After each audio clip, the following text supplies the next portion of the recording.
Hi, and a very warm welcome to Wellbeing Mission Control. Always glad when you can join me. Let's just spend a few moments talking about some of the difficulties that we encounter in life. Those inevitable obstacles that litter our pathway, the sharp stones that wound us and make us wonder why we're even bothering to follow this particular pathway. Because life is full of difficulties and problems and frustrations.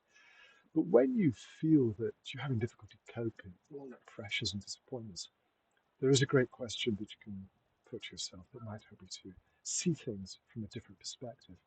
And it's an unusual question because it asks you who is experiencing these difficulties, who is reacting, who is creating these emotional responses. The immediate answer, of course, is, well, it's me. And we've touched on this subject before, but with your permission, it's helpful to remember that our sense of personality is just a layer, multiple layers of behaviors which were grafted onto us during our early childhood. Most of our personality is artificial. It was donated to us. We believe so strongly in free will, we think we have the power to choose, and yet most of our decisions, our thoughts and feelings and behaviors are preconditioned. We're just not aware of it. All of that programming, deeply buried in the unconscious, is prompting us. It gives us a sense of uniqueness, of individuality, something we're prepared to fight for to the very end. But in many ways, it's an illusion. If you're not aware of how those forces are driving you, shaping your perception of the world, then unintentionally you can spend your whole life playing a series of roles that really don't represent who you are at all. All these masks, all these reactions to the world, the desire to be liked, to be admired, to be accepted, these cause us to adopt behaviors which are often a contradiction to who we really are. And it doesn't mean that we're going to become antisocial. That's not the point of this discussion. It's about recognizing that the part of you that feels angry and frustrated, sometimes powerless, is often just another role that you're playing.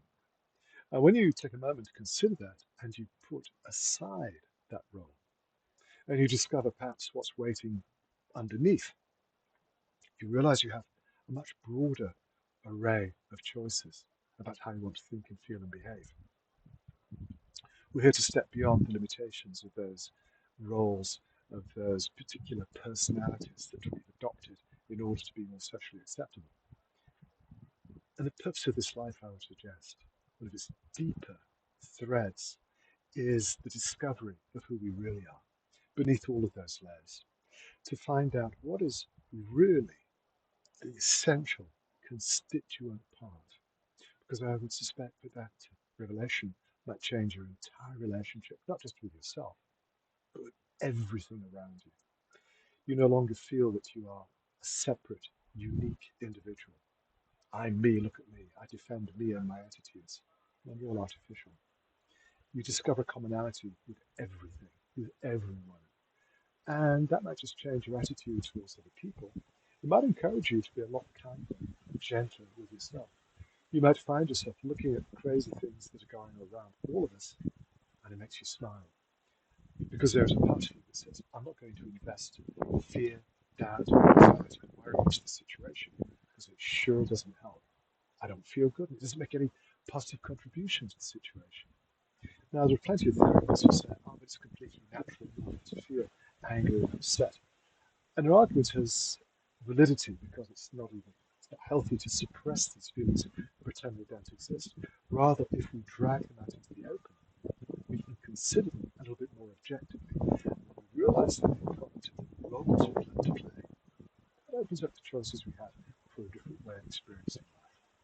This is a very broad subject, and it's something I love to discuss with people, preferably in a live, active audience where we can keep interchange going. But because I'm enjoying the solitude of this beautiful garden, if you want to communicate, feel free to add comments, email me, whatever you like. I'd love to hear from you, and I'll always get back to you. But in the meantime, as I'm looking forward to being back with you again tomorrow, I wish you a stress-free, fabulous, wonderful day.